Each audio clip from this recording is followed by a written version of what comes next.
les témoignages des victimes se succèdent. Et leur histoire est toujours la même.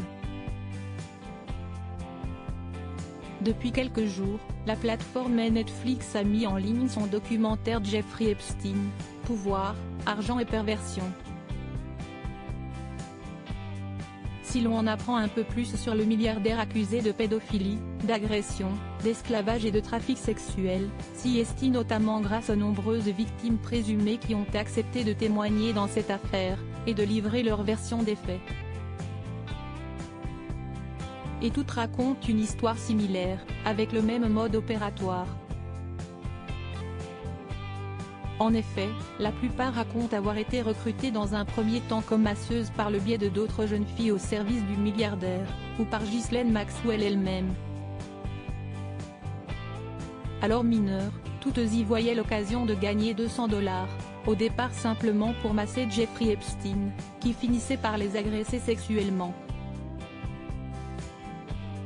Mais peu à peu, l'homme d'affaires a créé son réseau de masseuses qui à l'occasion, étaient mises à la disposition de ses amis comme le prince Andrew. Le prince Andrew avait sa propre chambre dans la maison du péché d'Epstein. En effet, le duc d'York, dont l'amitié avec le milliardaire qui s'est suicidé en prison en 2019 n'est plus un secret, était un habitué de la maison du péché située à Palm Beach, en Floride. Une demeure tristement célèbre pour les nombreux abus qui ont été commis sur des jeunes femmes mineures, où le prince Andrew avait l'habitude de séjourner dans les années 2000, et prenait ses quartiers dans la chambre bleue, réservée aux invités d'Epstein. Et selon Juana Lessie, le fils d'Elizabeth II avait droit à un petit plaisir lors de ses visites, des massages quotidiens, rapporte The Mirror.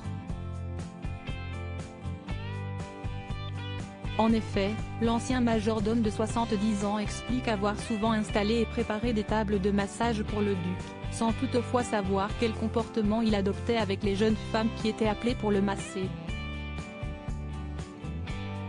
Il devrait parler au FBI. Mais peut-être qu'il a quelque chose à cacher, je ne sais pas.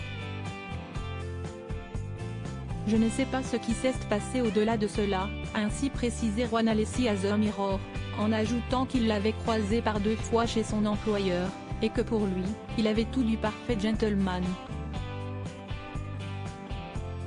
Une attitude à l'opposé de ce que sa victime présumée, Virginia Giuffre, qui l'accuse d'agression sexuelle lorsqu'elle était âgée de 17 ans, tandis qu'elle-même était sous l'emprise de Jeffrey Epstein et Ghislaine Maxwell.